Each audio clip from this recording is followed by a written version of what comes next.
Good evening. The City Council Local Redevelopment Authority Board meetings are now in session for the city of Riverbank. Today is Tuesday, 22nd of October, 2024 at 6 p.m. Please rise.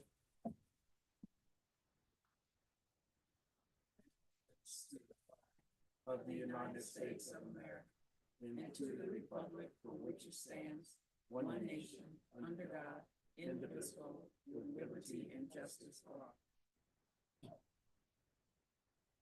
Let's pray.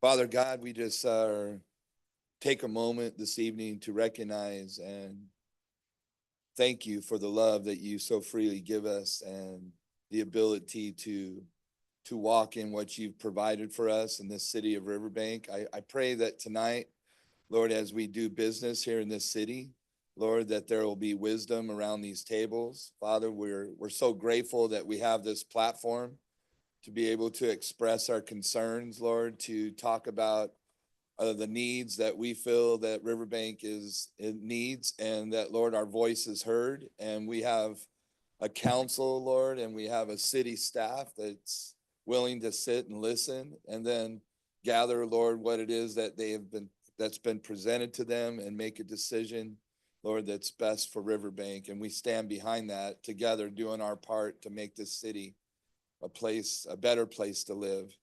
Lord, I want to take a moment and I do thank, Lord, all the veterans, Lord, our military, Lord, that have fought for freedom for many, many years so that we can even do and conduct what we're doing tonight.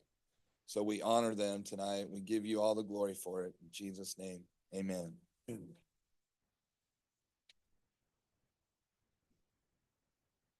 Roll call, please. Councilmember Uribe, Here. Councilmember Hernandez, Here. Councilmember Barbara Martinez, Here. Mayor O'Brien. Here. There should be no changes to the agenda. Any council authority member or staff who has direct conflict of interest on any scheduled agenda item to be considered is to declare the conflict at this time. Okay, seeing none, we'll move on to presentations. Proclamation for Veterans and Military Family Month. And George, if you will, do you have an entourage with you? Bring them all up.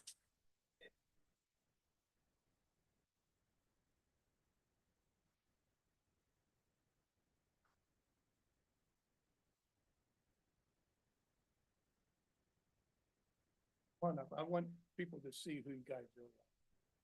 Navy veteran, very good.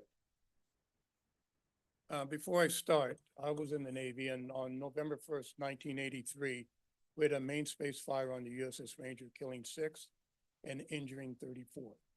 The family members, including my wife, knew nothing about the survivors or those casualties for almost 2 weeks because of the communication at that time. And that happens to all military families. They know an event has happened. They know they can't get the information until the family members have been, first off, the deceased identified, and then the family members notified. So it's almost as tough on the families as it is for the veterans. City of Riverbank Proclamation, Veterans and Military Families Month, November 2024. Whereas November was first declared as Military Family Month in 1996. Since then, November has been a time to acknowledge the tremendous sacrifices of our military families. They contend with separation from their families and make adjustments to new living situations and communities. Military families embody strength, resilience, and courage. Whereas we unite with the community to honor the extraordinary men and women whose selfless service has safeguarded our nation's most cherished freedoms. Their sacrifices are woven into the fabric of our community, reminding us daily of the courage it takes to preserve liberty. And whereas too many veterans carry painful memories and bear physical and emotional scars from their service, we will never forget our veterans who are suffering from mental health issues or military families that are left behind. And whereas family provide our service members with invaluable encouragement and love and manage the home front while their loved ones are deployed. As we approach the winter holiday season, when families across the world come together, we pay special tribute to our deployed forces and their families. And now therefore, the City Council of the City of Riverbank hereby proclaims November 2024 as Veteran and Military Family Month and urges the Riverbank community to celebrate the indomitable spirit of our heroes and reaffirm our commitment to them, ensuring that their service is never forgotten and their contributions always cherished. Signed today by me.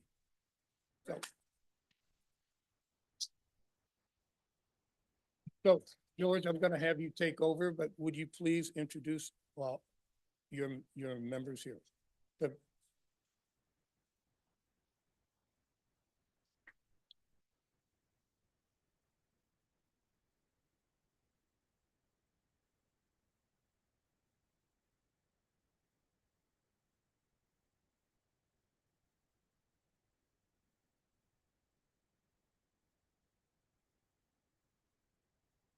Wow. I did not know I was going to speak until like 5 minutes ago. But no, I just want to thank everyone for this time. So my name is George Ratana. I'm the CEO of Veterans in Action Incorporated. I'm also a Marine Corps combat veteran with multiple tours to Iraq. And with that, also a wounded veteran. I was wounded in Iraq, my first deployment. I was blown up by a 500-pound IED. But I want to extend my heartfelt thanks to City Council Member Rachel Hernandez for meeting with me and to Mayor O'Brien for signing this and the rest of the city leaders of Riverbank for creating this important proclamation honoring Veterans Month. Your commitment to recognizing and celebrating our veterans helps bridge the gap between veterans and our community. For those of you that don't know, there is a huge gap between the veteran community and the civilian population, especially when they're coming back and they're trying to reintegrate back into the society. So for veterans that are returning home, reintegration is probably one of the biggest challenges that they face. But community support, like events like this, is very crucial. In fact, it's a lifeline during that transition. By fostering these type of relationships between us, the veterans, and the city, the leaders, the community, not only honors the service of veterans, but it also empowers veterans to get the support that they need to thrive. And I believe that together we are creating a community where veterans feel valued, understood, and embraced, that although they left, they're coming back and they're able to successfully reintegrate back into society. So I just want to thank everyone here for standing with your veterans, which, by the way, I don't know if you know, you have a higher population of veterans per capita than Modesto or any other city in the county. And I want to thank you for standing with us and for also making Riverbank, the city of action, a place that they can proudly call home. Thank you.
you have the-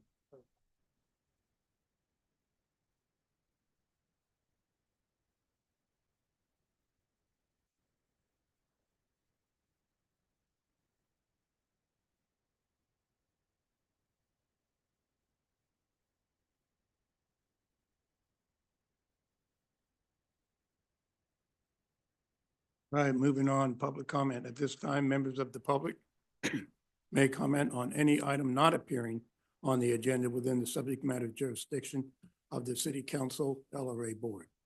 Individual comments will be limited to a maximum of 3 minutes, or, and time cannot be yielded to another person. Do we have public comment? Olivia?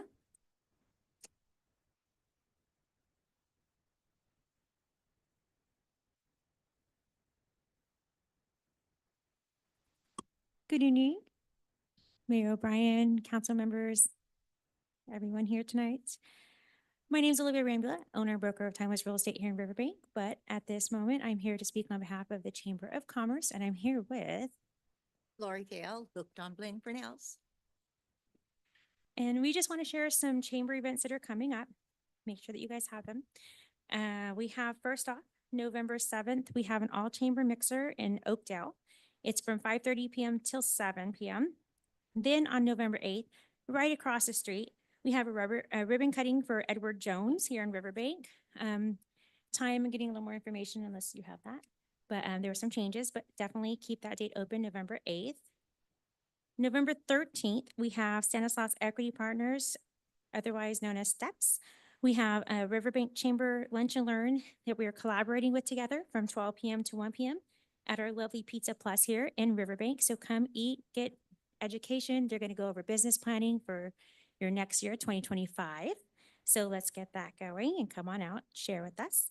And then on November 19th, we have another multi-chamber mixer from 4 PM to 7 PM, which will be in Modesto. And then just to get you set for December, for those you like to plan your months out, December 12th, we have a multi-chamber mixer. It's an all-chamber mixer for all of us because it's the end of the year from 5:30 PM to 7:30 PM in Modesto.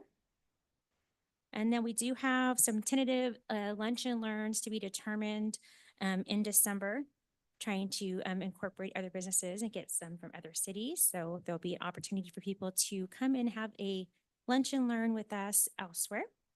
And save the date just today. We just planned in January 16th, it's going to be a Thursday, our lunch and learn for January. It's going to be GNC here in Riverbank, and he's going to get us a location as soon as he gets that all figured out, but it'll be from 12 PM to 1 PM that day. And he's going to incorporate how to stay healthy and bring nutrition to you and your business and your coworkers and all that great stuff. So anything else to add, Miss Lori? I talk a lot, yeah? Yeah. Okay. All right. So thank you guys so much. We hope to see you guys there. All of these items and everyone here is invited. You do not have to be a chamber member. Those items are all put on display up for you on our chamber website, which Miss Lori takes care of greatly. So please come visit, join chamber, come to our events. We want you, everyone there. Thank you. Thank you. Kimberly?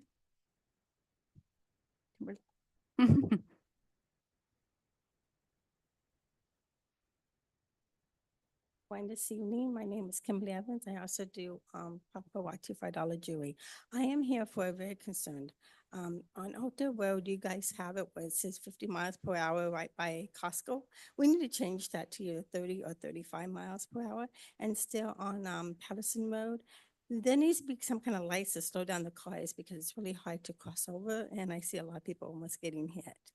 And then I really want to work on, I don't know why you're working on so many roads, but I really wish, and my main concern is Roselle and Morale. That really needs to be, we got buses going down there now and that turn, and they already had one accident, and I'm just waiting for another one to happen.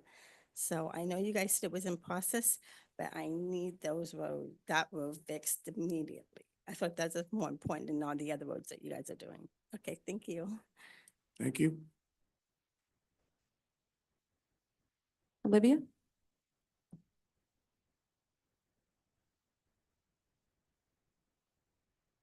Hello again, Mayor, council members. So my concern today is Olivia Rambula, Timeless Real Estate here in Riverbank. And my concern is regarding Highway 108 and the neighborhood there in the area between Claus and Mesa. I am a realtor, as you know, and I had an open house on Saturday and I had some neighbors that visited me. And their concern is the homeless situation that's going on across the street. The day prior on Friday, there was a huge fire across the street by the river, the side of the river. I actually got calls from it from friends because the fire engines were outside of my listing. And at first they thought it was my, my listing. So, anyways, back to the neighbors though. They have, several concerns. The homeless situation apparently has gotten so out of hand to where one of the neighbors has had a brick thrown through their window in their car. Also, there have been people who have, come to their home. One in particular was looking for her dog in this lady's house, which was not there. And then the homeless person started threatening her and telling her that she was going to abuse her in not so kind words, and that she was going to get into that house. And then apparently, and this is coming from this lady, the neighbor that lives there. She said that she had called for assistance, but it took quite some time for anybody to get out there, and by then the homeless people were gone. So apparently it's an issue. Just during my open house, there were a few people that were walking back and forth, and I was only there for 2 hours at this open house. Usually I do 3 or 4. But we have bike riders coming back and forth. Not very tempting for somebody to come and want to live there, so that's not helping me. But most of all, I promised the neighbors that I would bring the situation to you guys to see if there's anything else that could be done about that. I know that we have, our different functions that we're trying to do, the Sierra House that we've put up there, and places for homeless people to go and, get clothing and bathing and laundry and all that good stuff. But they're still down there in the river and they're still causing a nuisance to the neighborhood. So if you guys can help me with giving some good solutions or answers back to these neighbors so they know that I addressed it, that you guys are addressing it. And I know you guys have been working a lot on stuff, trying to make things better, but what else we can do to alleviate the situation so it's not an issue and that people aren't living down there at the river. I helped clean it on Love Riverbank Day, and it's not a good, safe place down there. So anything you guys can do that can move people out of there, and that would be great. And that way I can let her know that we do care, we do have her concerns and take them to heart, and that we're going to do what we can to make a difference. Thank you. Thank you. We have one on Zoom, Mayor. Okay. I think there's a 20-second delay, Norma. We do have Hello? another one who wishes to speak, but Oh. we're going to wait until after Zoom, please. Ms. Agers, can you hear us?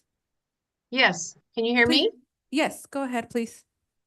Thank you. Jamie Agers, 7730 McHenry Avenue, Modesto, inside the city of Riverbank, but within the proposed Riverwalk project area. My comments this evening are regarding the draft housing element.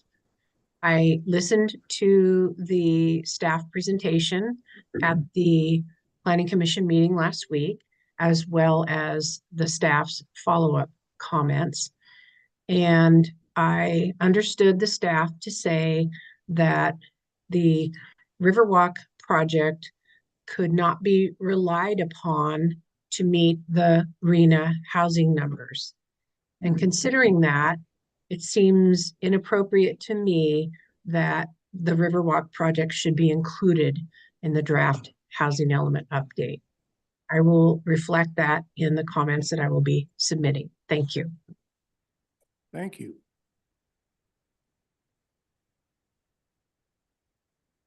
Go ahead, sir.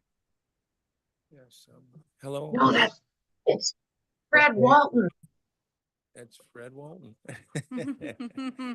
Yeah, my name's Fred Walton. I live on Hogue Road in Modesto. I live above the river bottom of the Riverwalk. And I come in on occasion. I'd like to thank the veterans for their service. Unfortunately, they left, but anyways.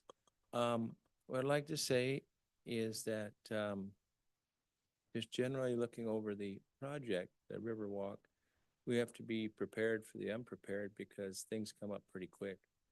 And I'm just wondering if you guys have got a chance to go down to that river bottom, driven down there and looked around and got a good feel for it. I personally don't think we should be building on river bottoms. It's not the nature of the land. If a population needs, more buildings, more homes, I think they have an upper piece above the river bottom on the bluff there, and that might be considered. and that should be extended out in the same fashion as Park Ridge. Those bigger lots are important for the community too. And that's kind of what the realm of the area is. As you know, in the Delta and Sacramento, there has been problem with building on river bottoms. Not just flood, but traffic, sewer, and things like that. So there's a lot of red lights to build on that. So, and I hope that you guys get a chance to go down there and look at it. Also, I think river bottoms and land next to rivers are good for parks, greenbelt farming, golf courses and things like that. That's more the nature, better for them. So I'd like you guys to keep in mind all that. Thank you. Thank you.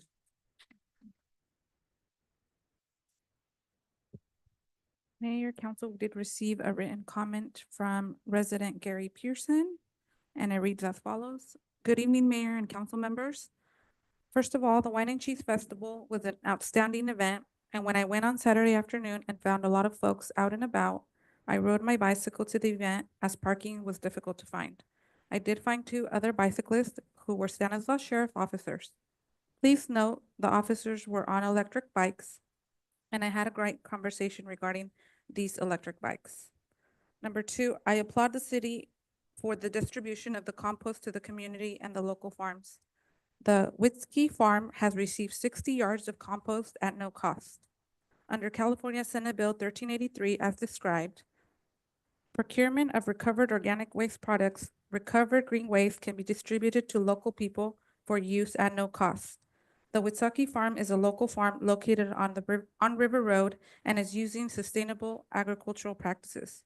Compost is used to build the soil, health, tilth, and facilitate carbon recovery. Jilton Waste delivers upon written request to the farm located off River Road. Number 3, I have been reviewing the housing element report and will send in comments before the due date. Of note, the city planners need to consider higher density housing and additional housing allocations to low, very low housing, infill, and additional tiny homes. I would also strongly recommend the contracted vendor to do a full review of the housing element report, as there are some document flow issues which confuse the reader. Finally, it is the season to get out and vote, and I have completed my ballot and will be submitting this today. Hope you all do too. Best regards, Gary Pearson. Any additional comment? That is all, Mayor. We move on to the consent calendar, consisting of item 9.1, waive readings, 9.2, approval of the City Council Local Redevelopment Authority Board minutes for the special meeting October 2nd, 2024, and the regular meeting of October 8th, 2024. Item 9.3, resolution to approve the memorandum of understanding with Stanislaus and Tuolumne River Groundwater Basin Association. Groundwater Sustainability Agency. Item 9.4, resolution to reimburse declaring the city intent to expect reimbursement of expenditures paid prior to the issuance of obligations or the approval of the State Water Board for project funds. Item 9.5, second reading by title only, an introduction of an ordinance approving the rezone 01-2024 5.9 acres to planned development located at 6448 Claus Road, APN 062-039-048 for the Heritage 2 subdivision. Is there anyone wishing to pull or comment on any of these items? Anyone want to make a consideration? I'll make a motion to approve the consent calendar as stated. I second. We have a motion to approve and a second on the consent calendar. Roll call, please.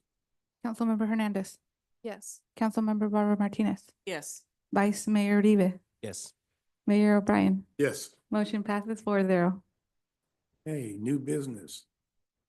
Item 11.1, provide direction to city staff regarding projects for the newly dedicated park improvement funds through the American Rescue Plan Act in the amount of $389,362.22.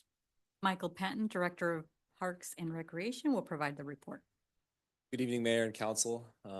Excited to be up here. We have some fun things to talk about when it comes to our lovely parks here in Riverbank. So last city council, the city council elected to allocate funding towards park improvements from the ARPA funds that the city received a few years back. Since that discussion, staff have talked internally of some potential projects which that funding can be used for. We've also met with the Parks and Recreation Advisory Committee on getting their recommendation. And so with this presentation, we want to share some of the ideas that we've had as staff as our recommendation, a recommendation from our Parks and Recreation Advisory Committee. Also get your feedback and kind of your guidance on how you want us to allocate this money towards it for projects. And Norma, can I get some help on this remote?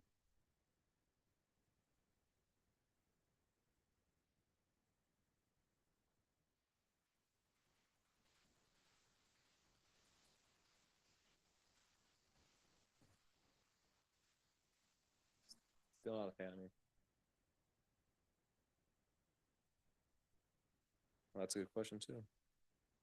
It is.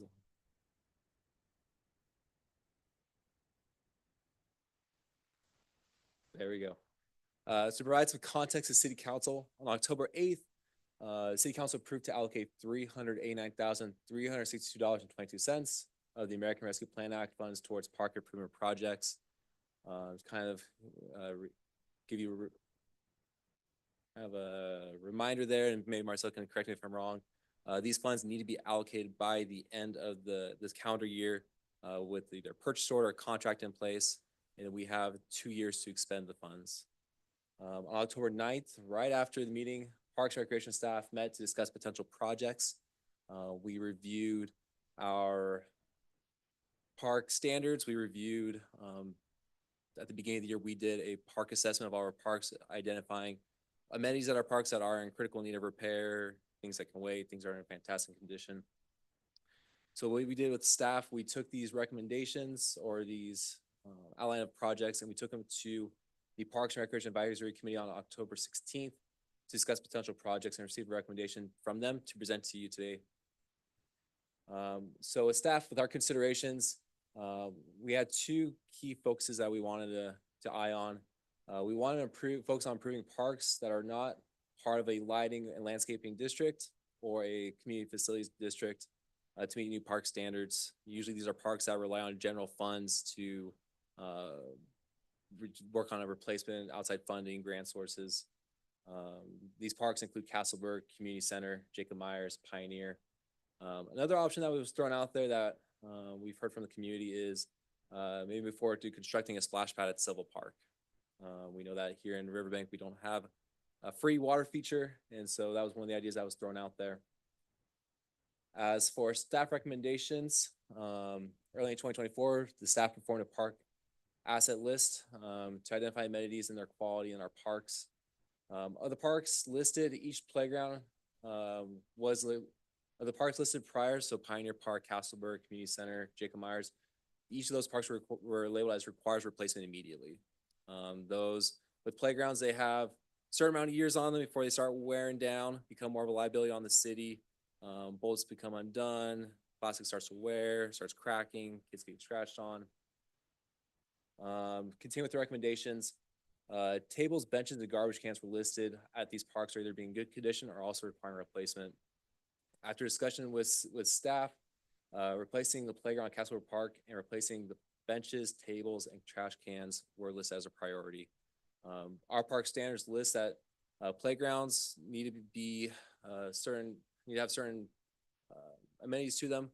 The surfacing will no longer be wood chips. They would either be a turf surfacing or what's called a pour in place rubber surfacing that is identified as more ADA accessible, more inclusive.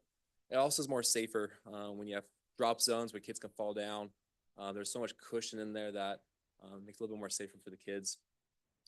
As far as our tables, benches, and trash cans, we are moving away from kind of these more rubber, metal framing into more of a concrete. They are more durable, easy to maintain, and they look just a lot nicer, easy to use. Also with our benches and tables at Castleberg Park, they're not truly accessible. As you can see right here on the image on the right, you have your asphalt path and then you have gravel leading to the bench. There are multiple benches out there that are not facing the path on opposite sides. So in order to get there, you have to go onto the grass, onto the slope. So staff would take those out and create concrete pads next to the pathway so people can go to the bench and access that. Perfect. Michael, you answered my question because that one actually just drops directly down into the grass area there. So thanks. Yep. With trash cans too as well, we replace some of these blue bins that sometimes are not tied down. A lot of times we have to chain them up to the pole with, again, nice concrete receptacles. Also, our standards require recyclable receptacles as well with them. We took these recommendations to the Parks and Recreation Advisory Committee. The committee recommended use the tire mount to improve Castleberg Park with the idea of the playground space being required to be improved. And so for the playground space, we can make that range to however we want to do. We could use the whole 389,000 towards it. We can maybe do 300,000. The remaining could go somewhere else. We have been in contact with multiple vendors. They're gonna give us different conceptual designs and ideas, so we can come back and say, hey, here's kind of, is it worth going 300,000, 250,000, or do we get something really nice for 389,000 that we want to go with? And then as of today, we did a Instagram poll, just asking providing the community input on what or ideas what's going on with this project, outlining kind of what the staff's thoughts are. So as of I should go a little bit back before I go there. We listed some of the projects that we listed out with the playground, tables and benches. One of the projects that's been kind of highlighted to us is shade structures for the dugouts at the baseball fields. So one of the questions we asked is, what would you like to see at Castleberg Park? And overwhelmingly 75% said they want to see a new playground, 9% benches, tables, 16% says shade for the baseball dugouts. With Instagram, they only allow you to pick one. So we threw out the next question. If you had a second option, what would you want? 39% still said playground, 41 said new tables and benches, and then 19% said shade for the baseball dugouts. So that was as of 2:30, and I checked right before I got here. The numbers are still relatively the same. And so staff's final recommendation, after discussion with the Parks and Recreation Advisory Committee and staff, we're ready to recommend the funds be used to improve Castleberg Park, to include renovating the playground, upgrading the benches, tables, and trash cans to meet the city's new park standards. So I want to open the time to council and the public for any questions that we can help answer. Questions before I open it up? I'll make just some quick comments. So yeah, so the community poll, those would be the top three that I was going to suggest as well. The baseball, softball field. I know I've kind of sent over staff some options that we can kind of look at. Some solar cantilever dugouts, shade structures at a fairly reasonable price that we can, get into contract before the end of the year. The playground bark, thank you for doing that. I think the wood chips it's time to switch over to the other one. It's heavily used as we see. Let's see, the slide that was damaged. God, I think this damaged right as you got here and it hasn't been replaced. I think that was one of the very first meetings that me and you chatted about is, what's the game plan here? And so thank you for putting that as one of the priorities. Yeah, we've seen a lot of heavy use there. A lot of the equipment there has surpassed its service life, so it's definitely needed.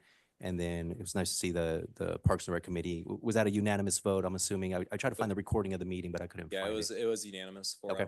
Yeah. So that would be my recommendation, exactly with the community poll. If we can build that shade structure into that as well, that's where I would like to go. If I may address that, so we looked at the pricing of some shade structures today. It is a little bit difficult with the amount of money we have. We would love to address it.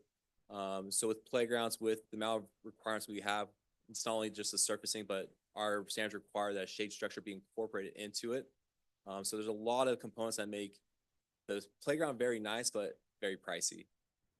So again, we're looking about 300,000 minimum for that, which leaves about 89,000. We looked at some of the websites you shared with us, Luis. We got an updated quote for what would work. Just to have the equipment delivered would be about $56,000 for all 4 dugouts. Oh, wow. We've talked with some playground manufacturers that also do shade structures for these kinds of things. A lot of them want to touch unless we have an engineer do designs on it first. And so with our kind of our tight timeline there, it's hard to procure an engineer, get the specs, get that out, get it, contract to give us a quote on that. And then the third thing too is we looked at the quote that was received a couple years back. Half that quote was installation.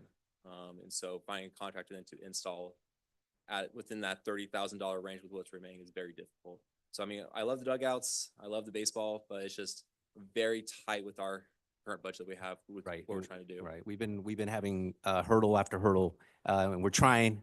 We're gonna get it eventually. If it doesn't happen with this funding, which I hope some magic, with some hope, we can make it happen. But I appreciate all the work you're doing. Thank you. I wonder if we can be creative with landscaping, greenery, with our hot summers but then balancing water conservation, all those things. Just emphasizing the importance of shade for our parks. Okay, Darlene, now your turn. Oh, thank you. My finger's been on this button for a while. Okay, so I know that we're not actually looking at lighting right now, but I think that in the future, we need to do an assessment of lighting just to make sure that, the park is lit up and, it's safe for people at all times. Thank you. For all the funds going to Castleberg, I think you may even have to ask for more in the funding than to get a quality project. Don't cut it off, because you're creative, you can get funding from other sources. So we commit this funding, and that doesn't stop you from seeking to complete a fantastic project. And if it does incorporate shade in the dugout, what's that total bill? And let's see if we can become creative.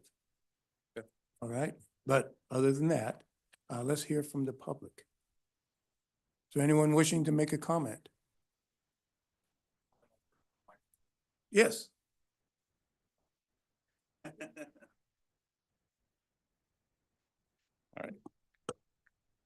Good evening, Mayor and members of the City Council. Thank you for allowing me the opportunity to speak today. My name is Eddie Carrillo, and as you can see from my shirt, I represent RYBSA, Riverbank Youth Baseball Softball Association. We have Philip here, our baseball director, and we have America Navarro, our equipment, right?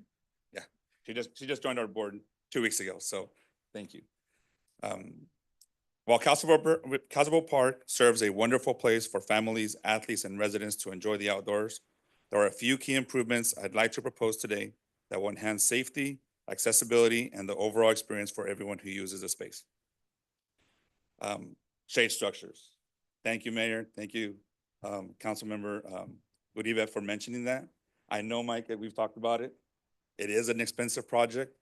We have reached out ourselves to board members that have connections in town. BZ Construction is a local construction company that did our shade for California. I just don't know legally how, I guess me and Mike need to get together and discuss how that will work. Off the top of his head, he's thinking $20,000. Now, I don't know, I didn't specify, was it per field, per dugout? Is it a whole project? But what we did was we took a net, took it over the dugout in both fields. I know Oakdale has done the same. Escalon has done the same. I just don't know the legality of it, if it's something that can be done. But again, we're willing to help out whichever way we can. Because when it comes down to those high temperatures in the summer, not even summer, when we get into April and May, it can get very hot. We have canopies that we try to put out there sometimes. That doesn't help very much. So we really would like to have the shade structure on both fields if possible. If we have to choose, okay, one field only, south field, because that one is exposed 100% to the sun all day long. North field, which for those not familiar, south field would be south of the snack bar. North field is closer to the restrooms. So we have all that shaded area, but that's only a certain amount of time that we get that shade. Another thing I would suggest, the bathroom. And we've talked about it before. We know that's probably in the millions of dollars. We're willing to help out whichever way we can to get funding, put it out in the community. Honestly, I would love to get access to that pole because I just found out about it today, just right now. We'll reach out to the community, see what they want on the baseball community. Obviously, the baseball community is going to want the shades and the restroom. But the restroom, the biggest issue that we've had so far in the last, I've been president for 4 or 5 years, is the access to the restroom. The city has, our city employees have to shut the restrooms by a certain amount of time, between 5 and 6. They've done a wonderful job of coming out, making us the last stop. But then we get the issue of, we're still playing till 9 o'clock some days. And what happens is, here comes that little kid that's going to the restroom. They find the door locked. They're looking for me as president, upset at me because I closed the restrooms. I didn't. We have access to a key. The Parks and Rec Department, working with Tony for the last 3 or 4 years, he's awesome. We work wonderful, but that gap is really hurting us. And honestly, I take it personal because I've had people actually cuss me out because they say, you're the president, you represent the city. I'm like, I'm not part of the city. I'm a city resident. But so if we could get some kind of keyless entry, I know it's an old restroom, but in the future, whatever comes in, some type of way that we can actually not rely on the key entry, because whoever comes after me, because this is my last year, I've said it the last 3 years, I would not want someone to have to face that situation. So, thank you. Okay, just a quick comment on what you just stated. You're talking about staff operational, we're looking at the improvements to it. I know that's Yeah. an improvement, but Yeah. that's an operational, so we'll address the operational at a different time. Thank But good comments. Thank you. So I know you said that we were talking about operational. I just want to address that we're hoping to improve the bathroom as well with some of those funds. We currently last year served 225 athletes. And so throughout a weekend when we have Saturdays, Castleberg is a hopping place. If you've ever been out there on a Saturday, it is the community 100%. I've been a baseball director now for 2 years. It's actually one of the reasons brought me to Riverbank is that idea of a small community. The idea that we have a place to go play baseball as Riverbank. We've walked around the community. We've taken softball teams as travel teams. Those shade dugouts are important. They're important to these kids. They're important to these kids that they want to stay here. We have families that are like, well, maybe we will move over to Belpassy. Maybe we will move over to Oakdale because issues like that, they're sitting out in the sun. If you have multiple kids, you may be sitting out in that sun for 3 hours, 4 hours. I've been out there for 6 hours on a Saturday because we have baseball games. And that becomes a danger. I think that becomes a danger to kids. I think that becomes a danger to families. And that's how we keep families also in Riverbank. We keep families here because we have the community feel. Community feels that we are supporting them. When they see improvements, we're supporting them. And so I just want to urge us to keep thinking about those improvements and that number of children that are coming in. We have a good amount that come from Modesto, who I have known have moved to Riverbank just because of our program. Started in Modesto, started playing baseball, and said, oh, maybe Riverbank is not so bad. Maybe Riverbank's a pretty awesome place because there's a small place that takes care of their own. I want to urge us to think of taking care of our own, especially those little ones out there playing baseball. Thank you. Thank you all. Any other comments? Hey, Michael, back up. Do you have any comments on what they said? No, I think what they said is valid. We've also identified what they've listed. We've identified also as needs for Castleberg. I think one thing to keep in mind is, we have one pie and there's a lot of things that require pieces of the pie. And so, I mean, as much as we love to fund everything, we have to make the decisions of where that goes to. And so I think that's something that we like to have from council is that guidance to where we can start addressing some of these issues.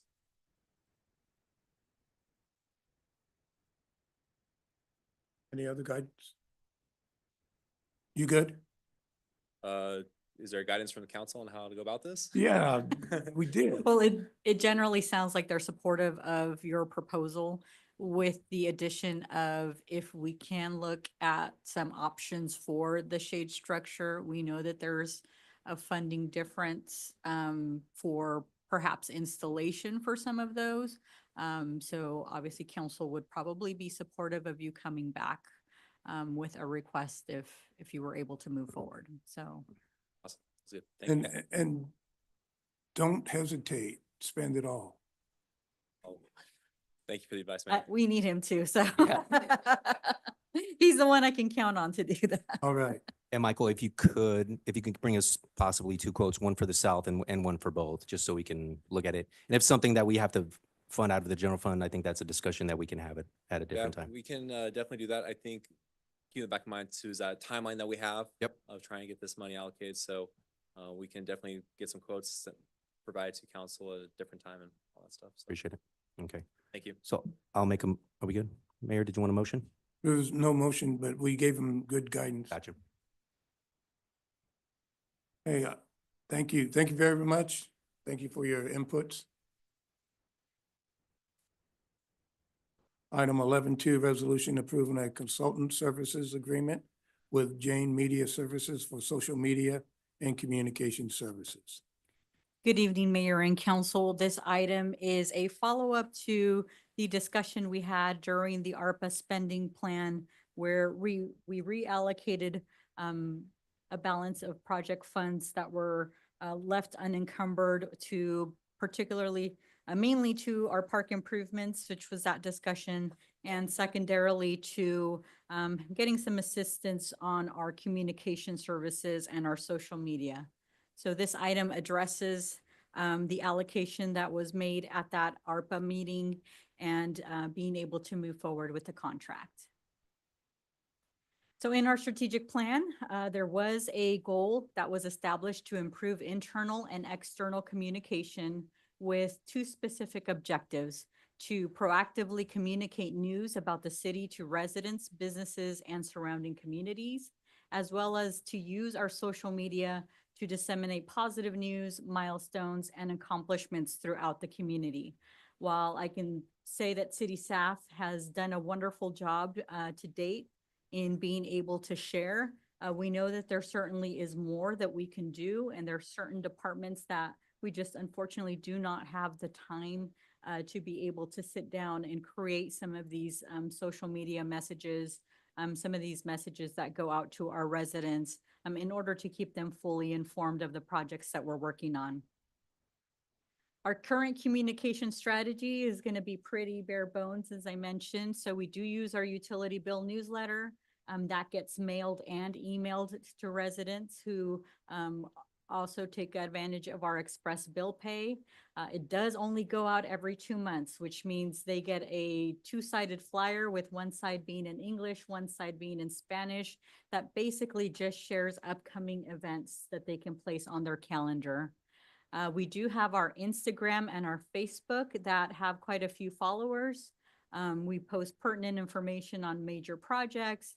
We share information from other local agencies that are of interest to our community. Our recreation department does a wonderful job of sharing all of their events, including the survey that was posted today. So they've done a wonderful job of doing that independently from the city's social media. But certainly, of course, all of their content gets shared on the City of Riverbank content as well. And of course, the traditional methods that are tried and true in some instances, we are still required to do public notices for certain public hearings. And we do issue press releases for certain items that we hope that the Riverbank News and the Modesto Bee will pick up and place on their content. And so with that, with the feedback that we've been receiving from the city council over the past, I would say year or so, where there's been a larger focus on ensuring that we're communicating to our residents and make sure that we're communicating bilingually in both English and in Spanish. That certainly takes up quite a bit of staff time to be able to do so. It also requires that we be a little bit proactive and forward thinking, and sometimes we just don't have the time. And so we thought it was in our best interest to be able to hire a consultant services to be able to do that. And so through a request for proposal, we did obtain a proposal from Jane Media Services. There were other companies that were contacted that we did not get responses from. So the proposed services that are being reflected today include a comprehensive social media strategy that will devise a customized strategy for the city in order to ensure that we're meeting our goals and objectives. That's going to include identifying who our key demographics are and also determining key performance indicators so that we can ensure that the contract is to the best benefit of our residents and the city. The second is content creation and management. They'll develop shareable content with videos, graphics, written posts, handle community engagement, and responding to comments as deemed necessary. Social media advertising, so that's something that the Parks and Recreation has taken advantage of, where you do boost some posts, and of course there is a cost associated to that. We haven't taken advantage of that in our administration department that mainly handles the majority of the social media posts. A lot of times it's just, we don't think about it. We post it once and then we tend to forget. But we try to be as proactive as possible by resharing the information right before, whether it's an event or an important public hearing that's occurring. So certainly taking advantage of that and being proactive will ensure that our content reaches as many folks as possible. Performance analytics and reporting, they'll regularly monitor and analyze our social media metrics to ensure that they're being effective. And of course, as is important, is social listening and reputation management. We do get tagged on social media posts. We don't often go to look to see if they are positive or negative comments. Hopefully they're mostly positive, but certainly we want somebody to be able to proactively monitor that so that it helps us gauge what the community's talking about and what they're saying about Riverbank. So those are a listing of the proposed services. Now, the deliverables from those services will be an actual social media strategy document that the city will be able to have. Optimized social media accounts. We've discussed adding LinkedIn as a possible social media platform for us, mostly to help with future hirings of staff that we need. As many of you know, there's some positions we've had that have been difficult to fill. A lot of folks tend to go to LinkedIn to see what activity may be happening within the city, see what positive information is coming out from them in order to kind of gauge the organizational culture and be able to determine if City of Riverbank is a good fit for them. We'll get a monthly content calendar with about 3 to 5 posts per week. Of course, the social media monitoring of Google Alerts and the RSS feeds. We'll get original written comment, including contents, including articles and press releases, at least 2 to 4 per month. Some targeted advertising campaigns for certain demographics, and that will be provided as needed. And monthly performance reports that we'll be able to bring back to the city council for review. So just a clarification, the media monitoring of Google Alerts, is that just setting up that alert through Google? So anytime there's a mention of City of Riverbank, right? Is that kind of? Yes. Yeah, okay. That's just making sure. correct. And so the agreement that we are proposing for today is a 1-year agreement with 2 one-year options to extend. The pricing is $4,500 per month. That is a retainer fee that pays for all of the services that we previously mentioned. So approximately $54,000 annually. Through the ARPA funds, we did allocate $60,000. So that leaves us about $6,000 that we can use for some extra services that Jane Media Services also provides, like crisis communication. Hopefully we will never need that, but you never know. Internal employee and communications, which is something that we've been wanting to work on as well to support our human resources department. Website support, should we ever feel like we need a second set of eyes on our website. We know that there are some web pages that are severely outdated, and we just simply do not have the time to go through and make sure all of the updates are being done. and then other special projects like photos and videos of our special events. And so with that, I'd like to introduce Sarah Jane, who's the founder and CEO of Jane Media Services, who will be able to go into more detail regarding the services that she offers and is offering to the city of Riverbank, as well as some of her clients. So Sarah, if you'd like to come up to the podium. I am Sarah Jane. I am the owner of Jane Media Services, and I am honored and excited to be here this evening. As a 15+ year resident and business owner of the City of Action, I have a lot of love for our small town. And I have had the privilege of obviously living here, growing multiple businesses here, and getting to connect with local community members throughout the years. I think that our town is a crown jewel in the Central Valley that has a lot of things to offer our residents and businesses. And I think that you guys have done a really good job over the years in providing services and growth opportunities. But I think that sometimes, as you had kind of touched on, having the time to celebrate all the different offerings that maybe recreation has, or all the different services that you guys provide to the community, all the different developments that are going on, and all the years of work that you've been putting in, sometimes get missed in sharing opportunities with the public. And so through my expertise, I hope to come together with you guys to facilitate that. How do I do this or no? Okay. Yeah. So this is Jane Media Services. This is our team. We are located right down the street from you guys on Atchison. Go ahead next. We are a team of creative professionals and media experts. We're committed to delivering high quality video content and engaging social media strategies. We take pride in our proven track record of success. We are excited to present our case studies and portfolio showcasing the impactful work we've done for our clients.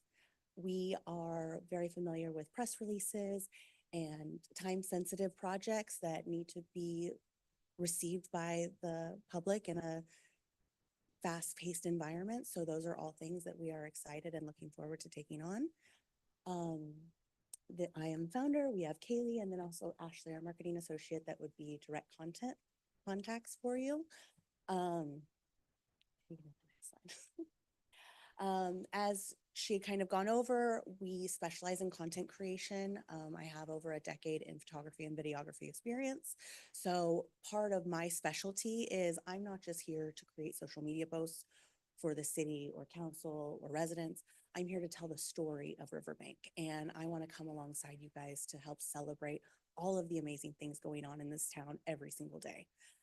So with high quality visuals, relatable stories, and communication that is understandable in multiple languages, I hope to bring awareness to the amazing things that are going on in our city as we continue to grow. Some of my current clients, or our current clients, are the Stanislaus District Attorney's Office, the City of Manteca, our neighbors to the west. We have assisted living facilities, some amazing nonprofits. I don't know if you're aware of Second Harvest of the Greater Valley. They're a local food bank. They do amazing work in the Stanislaus County. We have Manteca Police Department, the Recreation Department over in Manteca, and another nonprofit down in Turlock, Legacy Health Endowment. You go ahead. This is kind of an example of what we're currently doing in the city of Manteca right now.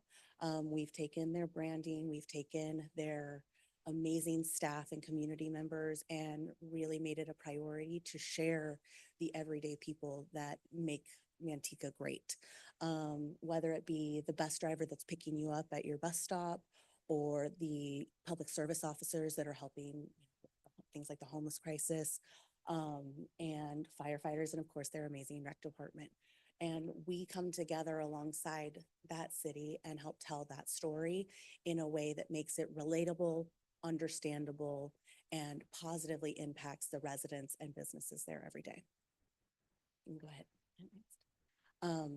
We have helped them over the past almost 3 years now in hiring initiatives, as you kind of touched on, as well as public service announcements, rate changes for things like garbage or water, helping to tell the community why those things might be happening, because there can be miscommunication of why is the city doing this, but that's not always the case. There's other people, like state level things that have to be taken into account. So we help educate the community through social media and share that information in a way that is easy to digest and find. And because not everyone wants to go to a website, or not everyone thinks to go to a website, but I would have to guarantee almost all of us in this room have some kind of a social media presence that we go on at the end of the day and look at. And so if we're showing up where our community members are, that impact is going to be greater and more positive. For example, like what Recreation did with getting that poll to see what they were proposing was what the community wanted. And that is an opportunity that you can grow on for the city. And this is just another one talking about an amazing organization that is a local nonprofit that gives amazing free or low-cost healthcare services to 19 zip codes down in Turlock. So just kind of sharing with you how when something shows up from them, you know that it's coming from them. It's a trusted source. You guys get to get your messaging out first, and just get the celebration that Riverbank deserves. And I think that's it. Okay. So Mayor and Council, this is the proposal for tonight. As Jane was sharing, if you look at the city of Manteca, they have a certain color palette. Something that I had talked about with my staff a couple of months ago was, the fact that when I look at City of Modesto, I know it's City of Modesto, not because I see the logo, because I recognize the color palette. I do follow them on social media. And so it becomes familiar and you instantly know who it's coming from. And so I'd love for that to be Riverbank's vision as well, so that when somebody sees that social media post, you don't even have to look at the fact that it's from the city of Riverbank, because you already recognize that color palette, that color scheme, the certain fonts that we're using. And so that's just one little bitty piece of what the services are that we would be providing to hopefully, be able to capture more of those residents that are on social media and capture their vision.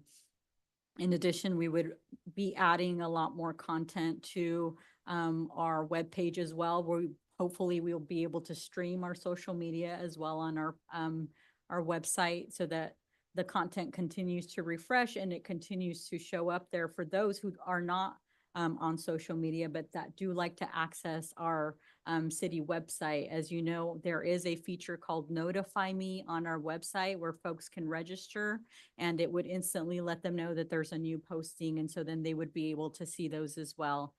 So that's something that we can also try to take advantage of. And then, of course, looking to refine our newsletters to make them more effective. They are bi-monthly at this point in time, because it's the easiest way to get that disseminated out, but certainly looking at additional options to be able to continuously engage our residents who are not on social media. And so those are the demographics that we want to make sure that we're capturing as well.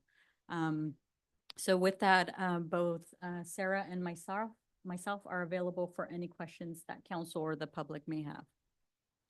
Thank you. Questions? Arlene? I don't really have a question, but I think that the services would be good for the city. And I like the presentation of what you've already done. And well, I guess I do have a question. How long have you been with Manteca? Going on 3 years now. I'd have to check contracts, but they've renewed multiple times. So yeah, and they're amazing. They're an amazing city. But seeing how consistent, high quality communication has been able to change or, develop public connection and community connection in that growing city, it just lit the fire for me to come back home and help do it right here where I live, work, and play. So I'm excited for the opportunity, because I think that you guys have done a fabulous job over the years, And I've been able to raise my son in this town and feel safe and proud of where I live. And I think that sometimes that hard work that you guys are putting in that people don't always see is going underrepresented and under-celebrated. And so I really appreciate the opportunity to hopefully tell that story. I just want to echo the story piece. I think it's so important with, and I just tell people social media is not the end all be all, rather the complement to the work that we're already doing. Would you mention with traditional media and some of our print materials? I'm excited, and I've seen some of the work you do, and it's great. And it's one of those things too, that we love the collaboration with our clients to have that conversation of, hey, we're going to create a post for this, but we can also send this over to you in a format that would maybe be great for a poster to go up in downtown or things like that. So we help in the content creation and in the strategic planning. We help have that conversation of things that we can take on and to help make that message cohesive across all of those different avenues, whether it be print, billboard, banner on a fence in Crossroads, whatever it is, so that when someone sees it, they know it's coming from the city of Riverbank. Jane, you do really amazing work. Okay, so when I read the first title here, it says social media and communication services. To me, that's not just a 1 to 2 or 3 year service, right? That's something the city of Riverbank is going to need to do, is going to need to do it forever, right? Like that's going to need to continue. And so I have a lot of thoughts in my head, so sorry about that. And just to clarify, you're not doing the website design, right? We have another company doing that part, right? So this is just the social media aspect and the communication part of it. What I would like to see in our strategic planning with the previous comment I made is actually hiring somebody internal that's part-time, a PIO. We've been talking about PIO for years. And I think that's the direction we should go, is hiring a part-time PIO. East Palo Alto has one. They have it a little structured a little bit differently. It's under the purview of the city clerk. Totally not trying to give this to Gabby at all. That's why I would recommend a part-time. So the agreement was from August of 2023, and I do know that the prices for these services have gone down. It is ARPA funding, how we're trying to pay for this. I know we can't continue it. I don't know if the timeline kind of allows us for it, but if need be, the $60K, we could probably allocate it to parks again. I just think this should be a internal full-time position. I love everything you're doing. I also, you guys did mention the crisis communication aspect of this. Wasn't going to mention it, but I was doing some research on it. I know FEMA's on the East Coast. They're doing a lot of work over there, but they have a PIO program, and they offer the funding for it. They do the disaster operations as well. It's a 95-5 concept, but we won't get into that. And I think, yeah, and I think I would like to see it. Like I said, this is going to be ongoing. We're going to need to do this forever, right? So strategically, I think it would be in our best interest to have this as a part-time, funded out of the general fund, and hire somebody to do this, right? And those are just my thoughts. Thank you. I agree with you. However, it's going to take a while to get there. So and this has been an immediate need that we've been talking about since Jill. So I know it's a 1+2. So in 1 year, we have to assess where we are before we go to the 2s. However, you mentioned this isn't, I'm confused, web hosting is part of it? It can be. Well, it says right here, that was #1 strategy, subparagraph 3. Yes, so if, I mean, that's for the 4,500. I know what the add-ons are, you know, Yeah. the additional yeah, demands outside the scope of the contract. So we have to be very careful about, well, it's not web hosting. Well, it is. So there'll be some demands. And I'd be very interested in how the Spanish portion will go, how that integrates into it. It has to be seamless, and it has to be able to be, again, interchanged, and color scheme is important. Brand and logo development is a difficult task. So the deliverables aren't within a month, but they all have to be within a reasonable amount of time. And I don't know how we're gonna do a logo development. And I think that when we say logo development, it's something where we're coming alongside of you and having those conversations with you of, you have this existing logo, it's bright, it's vibrant, it's beautiful. And it's more so just developing it in the way of, as it adapts and as you grow, it's not something that you're going to have to hire out that element to another contractor that's going to be $2, $3, $4, $5, $10,000. Some of our clients that are up on that board that we've had, we got them because they had gone with other agencies first and they had spent $10,000 and then they received nothing in return. That is taxpayer money that had gone, to waste essentially. And so it's one of our things at J Media that we pride ourselves in coming alongside of you as a partner and meeting you where you're at. And I understand wanting to have a part-time PIO, and I totally appreciate that. I think that some organizations are definitely going that way. But I also have received clients who have had PIOs, whether it be part-time or full-time, and then they move on to another job in another city or another county or whatever.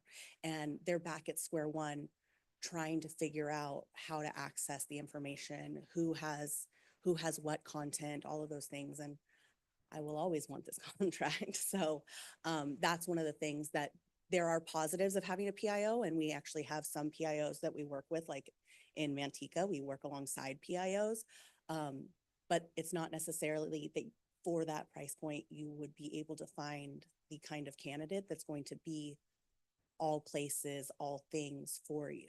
And so those are some of those pros and cons. And as we go on, I would love to have those conversations with you. And like my hope and something that I've been able to develop for other municipals is creating systems that whether I am on board or not, they have the ability to take that with them into the future. And they have, banks of photography and videography content and, a proven track record of what's been done.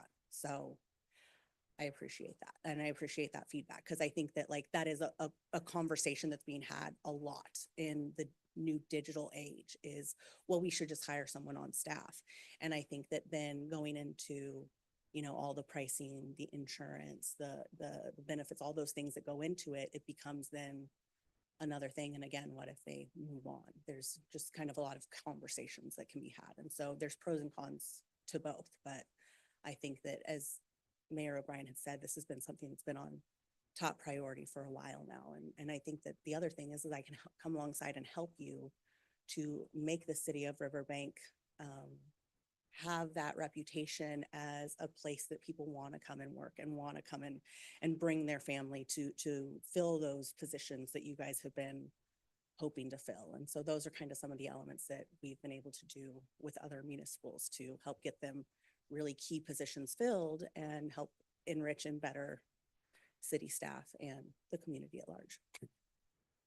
All right, any other questions before we open it to the public? I just do want to make mention with regards to having a PIO on staff. That certainly has been council's, my vision as well.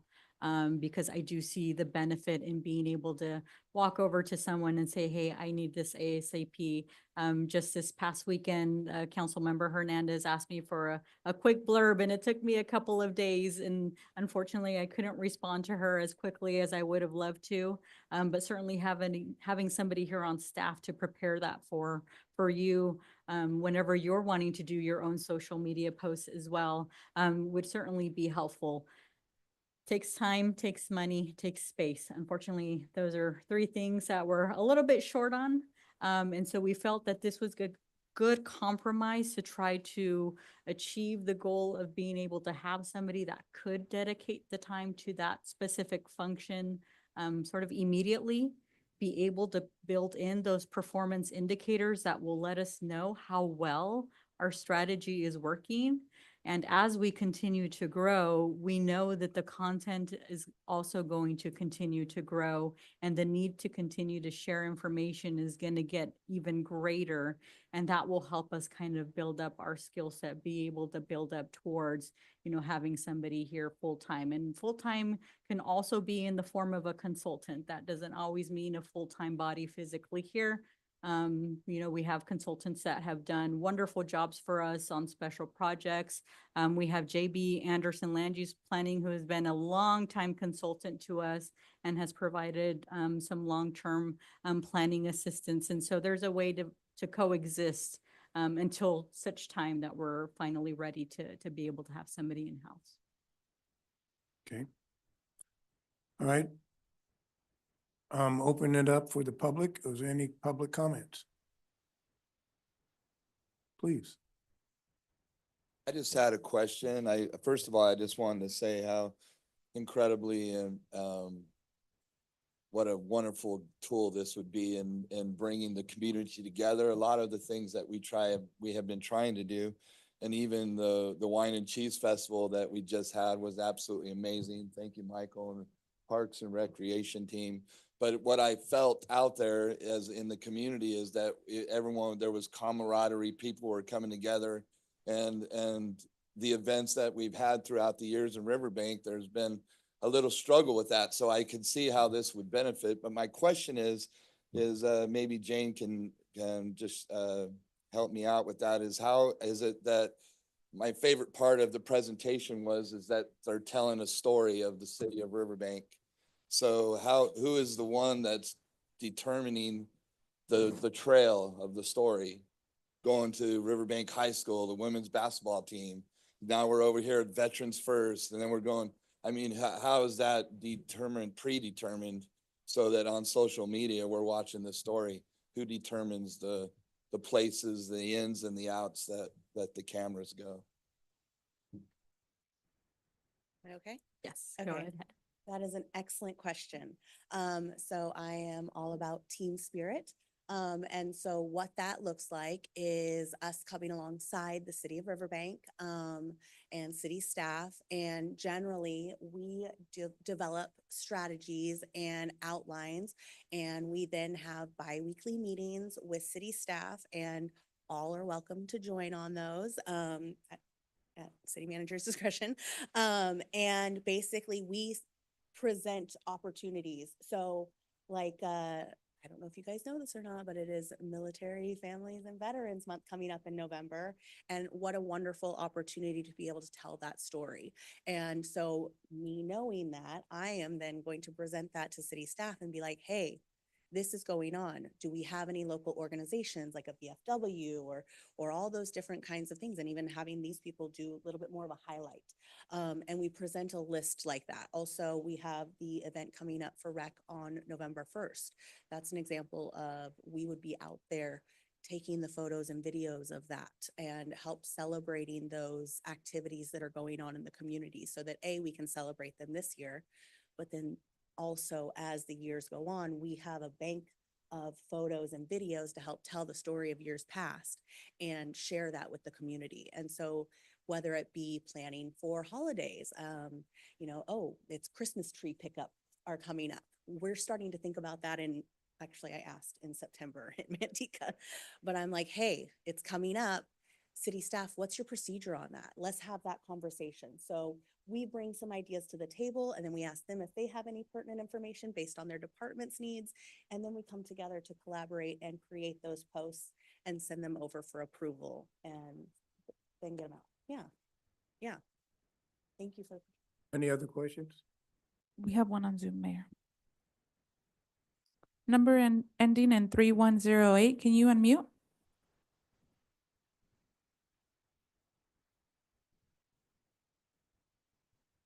Number ending in 3108, can you please unmute?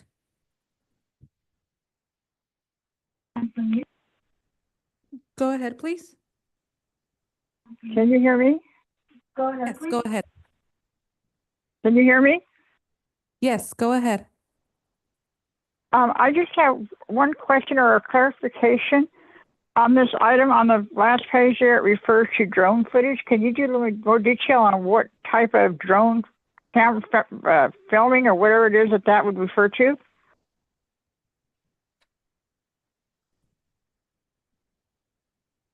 Thank you.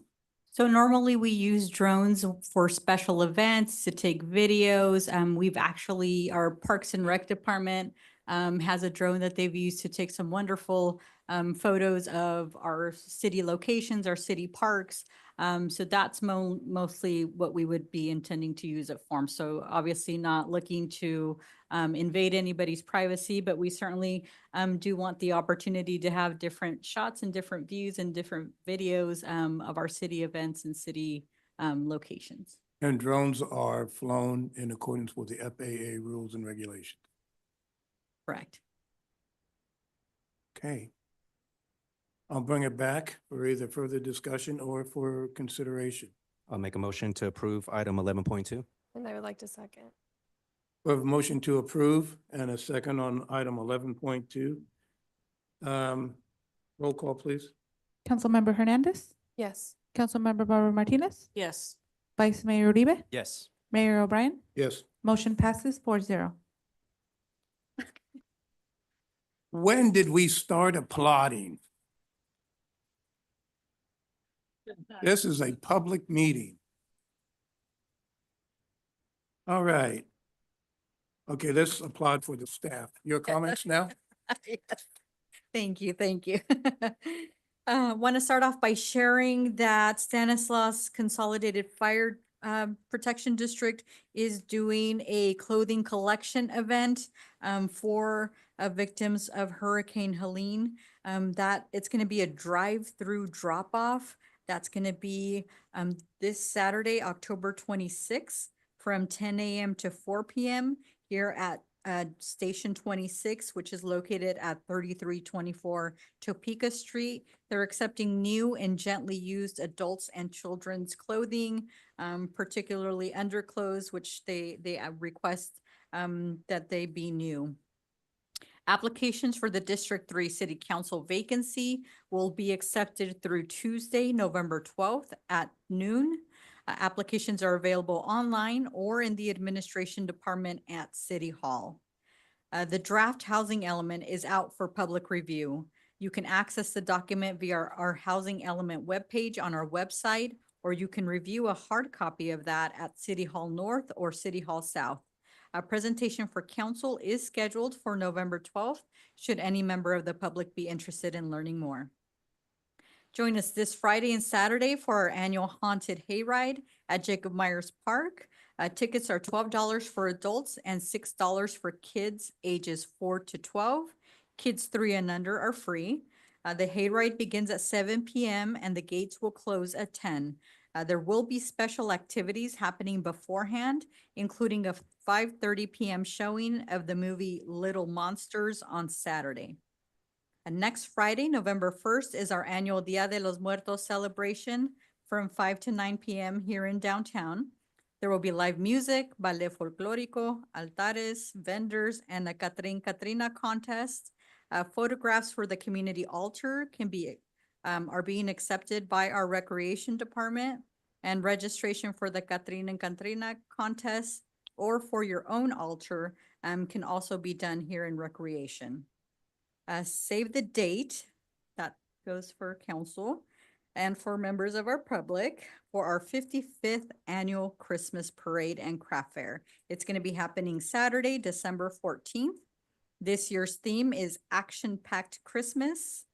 The craft fair will begin at 3 p.m. The parade will begin at 5, and then the tree lighting and photos with Santa will happen after the parade.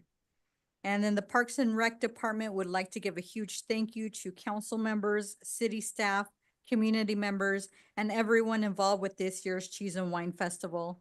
A lot of time, work, and effort was put into making the event a success in hopes of bringing back the nostalgia of what the event once was.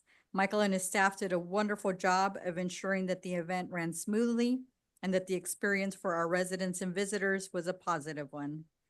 And with that, I'd like to invite our Director of Public Works, Cody Bridgewater, who will speak regarding the city's traffic committee.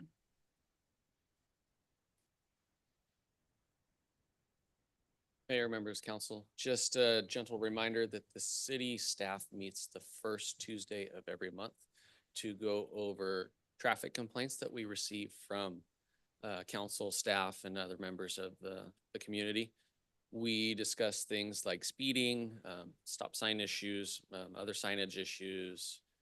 Another example would be, additional crosswalks. And the staff that is involved is myself, couple other key members from Public Works, admin, our engineering department, and the sheriff's department. So we all meet together, discuss these issues, and come up with the best solution for moving forward. Maybe it's, putting the speed trailer out and gathering data to see if it warrants an additional stop sign or additional enforcement, looking at access issues that may require curb painting, such as red curb or white curb that creates a loading zone, things of that nature. So if you have any questions or concerns, you receive complaints from citizens, please direct them to Public Works. They can call and request that their item be put on the next agenda. And again, that's the first Tuesday of every month that we meet. Thank you. Thank you. All right. Councilmember Hernandez. Just a bunch of thank yous today. I remember when we were kind of at that crossroads with what we were going to do with Riverbank's, our cheese and wine. I said that let's just do one day and do it well. And that's all I've heard from the communities, that it was amazing. It was great. So thank you. A few of us attended Cal Cities in Long Beach this last week, where again, it's great networking with colleagues from across the state, great learning experiences, and something that stood out to me was a ground session I attended, which I'm happy to share PowerPoint slides if you all didn't attend. And our Sierra House ribbon cutting was amazing, and I'm glad we were able to finally nail down all the stakeholders to come and celebrate what Sierra House is. So that is it. Thank you. Councilmember Barbara Martinez. I too want to say thank you to everyone that came out to our cheese and wine event, all of the city staff that helped to make it a success. And I've heard nothing but good things about the cheese and wine event too. And then to let you know that we are now accepting requests for the toy donation boxes for Toys for Tots. So you can sign up online on the Toys for Tots Foundation website. And then the Toys for Tots registration for families will begin the first week of November for 3 weeks, and you can call Casa del Rio to register. And then want to give you an update of what happened at the California League of Cities conference that we went to last week. So we did not reach a quorum to vote on the resolution. So therefore, we did agree to be in agreement that we were all in favor to recommend the resolution to be forwarded to the Board of Directors for a decision. So that was that. And I think that's it. Thank you. Thank you. Vice Mayor. Thank you, Mayor. Just quick appreciation to all the veterans. We all know all the sacrifices that they made so we can benefit in this country. One of those benefits, Election Day is coming up, November 5th. Just exercise that right and just get out there and vote. Thank you. Thank you. The city participated with the Schools on the Lights On and also the walk and roll. You didn't mention that. And the school districts were truly appreciative.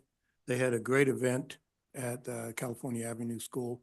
And I was glad that I was able to participate along with a lot of our staff members. Thank you. And the celebration for Antigua's 20th year was a great event, and that's what we need to do, is continue celebrating individual businesses because they're here and doing a great job. Echoing the cheese and wine, I thought we looked at a single day years ago. And I'm glad it did go for one day. and it doesn't close down the city for 4 days while we're doing it. And I want to thank Senator Eggman again for the Sierra House and those who were able to participate. I was just a little disappointed that our press wasn't there at a couple of these major events, but maybe we don't need them now with Sarah Jane. With that, our next scheduled meeting will be Tuesday, November 12th, 2024 at 6 p.m. This meeting is now adjourned.